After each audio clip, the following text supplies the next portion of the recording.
You made sure that that the bailout for the auto industry specifically had all the T's crossed, all the I's dotted when it came to the law. Did you think that 10 years later we'd be talking about whether or not we should have bailed out GM in the first place? I think the short answer is yes. I mean, everyone knew even at the time that there would be long-term ramifications. A momentous decision. On our very first day at SIGTARP, the first day that the agency existed, Neil Borofsky, the Special Inspector General, and myself were in Secretary Paulson's office.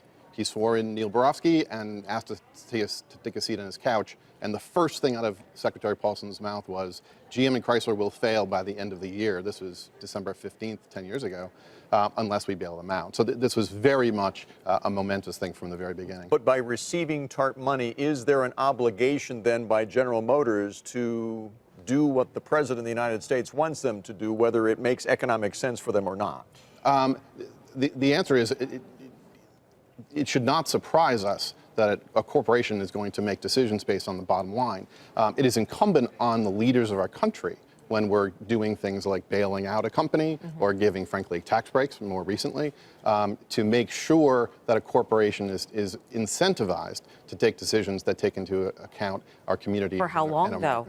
Well, I mean, right? I mean, the U.S. government is out of GM. It's sold its remaining shares. Been out for 3-4 years. So how much longer do these strings, are they attached? I'm not suggesting that any TARP restriction would still be either, from an informal perspective or a formal perspective, would still exist today. But for example, in the tax reform package that was passed just earlier this year, GM and many other corporations like it got a significant tax break with 0 strings attached. There is legislation currently pending, introduced by Senator Brown from Ohio, that would actually link some of that tax reform benefits to keeping American jobs in the United States. But there are a lot of factors that are playing against GM right now. Potentially some of their own doing, but also some macroeconomic factors or some government policy. Now they're laying off 14,000 of their employees, looking at shuttering some of these plants. So are they there because of their own actions? Or are they there because of external factors, a combination of both? What brought them here now, 10 years later? I think it's certainly a combination of both. I mean, General Motors has not had a great track record over the last 20 or 30 years of making intelligent, strategic decisions. Clearly, some of the factors that are headwinds, to use that term that they used, are very much external. Some are frankly caused by some of the administration policies. Well, the only number I need to hear about is the percentage of market share that sedans have here in the United States. 5 years ago, they were 50 to 60% of all sales here in the United States, sedans. Today, 20 to 30%. So, you could argue that Mary Barra's job is not only to make money for General Motors, it's also to not lose money for General Motors. And if they were to just keep those jobs and those factories open, they could lose money and conceivably need TARP money down the road again, right?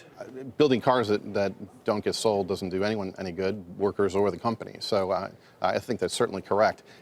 However, a couple of the things that have been driving this is that, for example, the Trump administration has significantly cut back on CAFE regulations, and we can debate that one way or the other, but that has certainly disincentivized the building and, frankly, the purchase of smaller cars as opposed to SUVs and trucks. So let me ask you this then. I mean, if GM spent money in such a way that it believes that it puts itself at a competitive advantage, and it spent, kept these plants open that manufactured cars that people don't necessarily want, built more EVs, et cetera, and it was on the brink of bankruptcy again, would the government have to bail it out? I mean, if the company does everything that the administration wants it to do and it goes bankrupt, is there an implicit backstop always to the company then? I mean, listen, that's the question of too big to fail, right? I mean, whether it's a financial institution or a large company like General Motors. I think that the President Trump is clearly wrong to suggest that GM should keep building, unprofitable cars, at a plant in the United States. There are, however, steps that the government could have taken back 10 years ago. There are steps that the government could be taking now to incentivize General Motors to take into account the interests of communities and workers, and frankly, through tax incentives, et cetera, have some of the, whether it's battery manufacturers or electric car manufacturing, done here in the United States rather than in Mexico or China.